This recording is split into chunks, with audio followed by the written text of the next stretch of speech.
सोलापूर तुळजापूर रस्त्यावर Katare spinning mill समोर आज रविवारी दुपारी 1:15च्या सुमारास कार आणि मोटरसायकल यांच्यात भीषण अपघात झाला.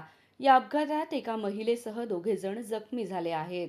हनुमंत बबन गायकवाड आणि त्यांची पत्नी सुवर्णा गायकवाड, राहणार राळेरास, तालुका उत्तर सोलापूर अशी जखमींची नावे आहेत.